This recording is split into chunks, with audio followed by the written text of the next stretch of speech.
தேடும் அன்பு தெய்வம் என்னை தேடி வந்த நேரம் கோடி நன்மை கோடும் பூவில் வாழும் நிலைகள் மாறும் வாழும் நிலைகள் மாறும் இந்த வானதேவன் தந்த வாழ்வு பாதை இந்த வாழும் காலம் போதும் இந்த வானதேவன் தந்த வாழ்வு பாதை இந்த வாழும் காலம் போதும்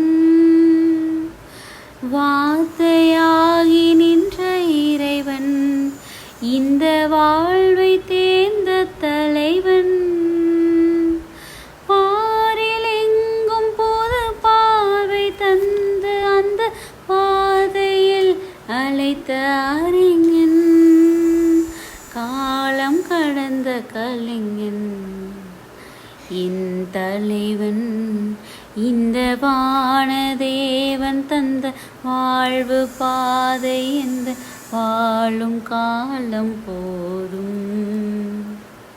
ஹாய் குட்டீஸ், எல்லாரும் எப்படி இருக்கிறீங்க? நல்லா இருக்கீங்களா? ஹாப்பியாக இருக்கீங்களா குட்டீஸ்? இன்றைக்கி நம்ம சூப்பராக ஒரு பாடல் பார்த்துருக்கோம், அப்படிதானே குட்டீஸ்? அந்த பாடல் எவ்வளோ ஒரு அருமையான பாடலாக நம்மளை தேடுறாங்கன்னு அந்த பாடலில் நம்ம திரும்ப திரும்ப ரிப்பீட் பண்ணியிருக்கிறோம் குட்டீஸ்.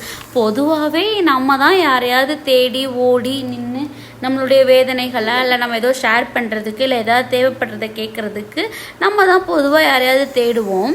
ஆனால் நம்மளை ஒருத்தவங்க தேடுறாங்க அப்படின்னு நம்ம கேட்கும்போது எவ்வளோ சந்தோஷமாக இருக்குது, அப்படி தானே குட்டீஸ்?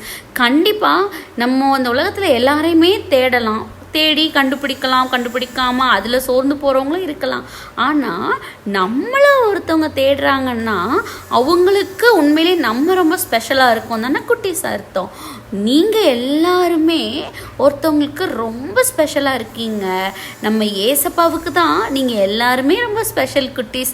ஏன்னா உங்களை தேடி ஓடி வந்து இப்போ கூட உங்கள் பக்கத்துலேயே நின்றுட்டு இருக்கிறது யார் அப்படின்னா ஏசப்பா தான். உங்களுடைய பக்கத்தில் நின்று உங்களுடைய அன்புக்காக, உங்களுடைய ஹெல்ப்புக்காக, உங்களுடைய தேடலுக்காக தேடி வந்து நிற்கிறாங்க.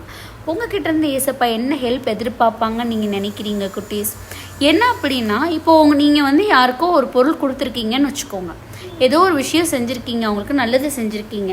அப்படி செய்யும்போது நீங்கள் செஞ்சதை செய்யவே இல்லைப்பா அப்படிலாம் ஒன்றும் எனக்கு அவ்வளோ இம்பார்ட்டன்ட்லாம் இவங்க கிடையாதுன்னு உங்களை யாராவது சொல்லிட்டாங்கன்னா உங்களுக்கு எவ்வளவு மனசு கஷ்டமாக இருக்கும், அப்படி தானே குட்டீஸ்? அப்படி அதே மாதிரி நம்ம அதே தப்பை வந்து பண்ணிக்கிட்டு இருக்கோம் அப்படிங்கிறத இந்த நாளில் ஒரு அருமையாக ஒரு விஷயத்தை குறித்து நம்ம பேச போகிறோம் குட்டீஸ். என்னென்னா, இதை நான் எதிலிருந்து இப்படி ஒரு விஷயத்த உங்ககிட்ட ஷேர் பண்ணணும் அப்படின்னா நான் உணர்ந்த விஷயம், ஒரு அருமையான ஒரு பாடல் நான் பார்த்துட்டு இருக்கும்போது, கிறிஸ்தவ பாடல் பார்த்துட்டு இருக்கும்போது அதில் ஒரு குட்டி பாப்பா போய் என்ன பண்ணுது, எல்லா விலங்குகிட்டையும் எல்லா பறவைகள்கிட்டையும் என்ன கேட்குது, நீங்கள் ஏசப்பாவை பார்த்தீங்களான்னு ஒரு விலங்குகிட்டையும் பறவைகிட்டையும் போய் அந்த பாட்டில் அது கேட்குது குட்டீஸ். அப்படி கேட்கும்போது அந்த பறவைகளும் அந்த பாடலில் நான் ஏசப்பாவை பார்த்துருக்கேன், நான் டெய்லி ஏசப்பாவை பார்த்துட்டு தான் அந்த நாளவே நான் தொடங்கவே செய்கிறேன், என்கிட்ட போய் நீ ஏசப்பாவை பார்த்துருக்கியான்னு கேட்குறிய அப்படின்னு அந்த பாப்பா கிட்ட அந்த பறவைகளும் விலங்குகளும் பதில் சொல்லுது குட்டீஸ்.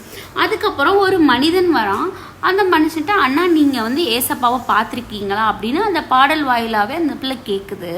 அதுக்கு அந்த பையன் என்ன சொல்கிறான், நானும் பல நாட்களாக பல வருடங்களாக ஏசப்பாவை பார்க்கணும் தான் தேடிட்டுருக்கிறேன், ஆனால் ஏசப்பாவை நான் பார்க்க முடியல, நான் கண்டிப்பாக ஏசப்பாவை பார்க்கணுன்னா என்ன பண்ணுறது, நீங்கள் இப்படி ஒரு கொஷின் கேட்குறீங்களேன்னு அந்த பையனும் அந்த பாப்பா கிட்ட கேட்குறான். அப்போது இதை கேட்ட அந்த பாப்பாவுக்கு ஒரே என்னாச்சான், சிரிப்பு வந்ததான். ஆனால் ஏசப்பாவுக்கு ஒரே சோர்வு வந்ததான். ஏன்னா இந்த உலகத்தில் படைச்ச எல்லாத்தையும் விட ஸ்பெஷலாக இப்போ யார் படைக்கப்பட்டாங்க, நம்ம தான் ஸ்பெஷலாக படைக்கப்பட்டோம். நம்மளை பார்த்து அவங்களோட உயிர் மூச்சை கொடுத்தே ஏசப்பா உருவாக்கியிருக்காங்க. அப்படின்னா நம்ம என்ன சொல்கிறோம், நான் ஏசப்பாவை இன்னும் பார்க்கல, இனிமே தான் நான் தேடிட்டு இருக்கிறேன் அப்படின்னு சொல்கிறோம்.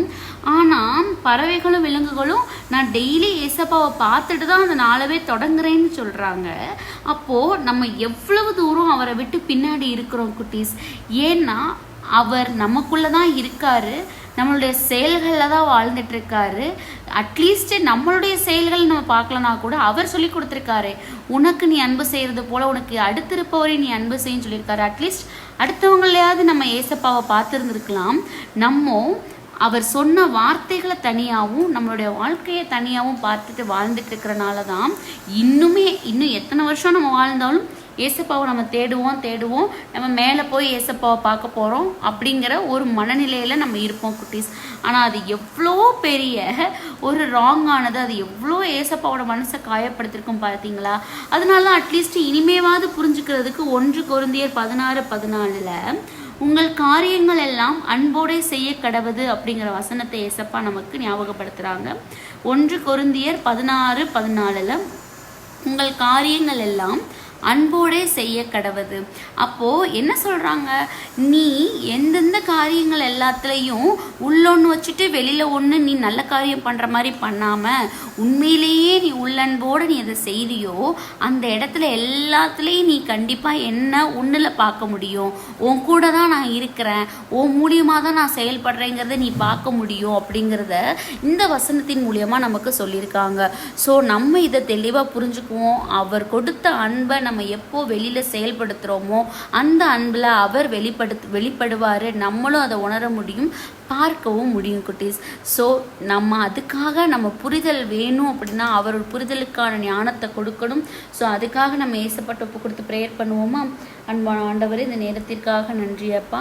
அப்படி இந்த நேரத்துலையும் கூட நீ எந்த காரியம் செஞ்சாலும் அதை அன்போடு செய்யணும் நீங்கள் எங்களுக்கு கொடுத்த அன்பை வச்சு சொல்லியிருக்கிறீங்க. கண்டிப்பாக உம்முடைய பிள்ளைகளாக வாழ்ந்தும் எங்களோட செயல்பாடுகள் உங்களை திரும்ப திரும்ப எங்கள்கிட்ட பிரதிபலிக்கும்படியாக நாங்கள் இருக்கணும். அதுக்காக எங்களை முழுவதுமாக உமது கரங்கள் ஒப்பு கொடுக்கிறோம். ஆமாம்.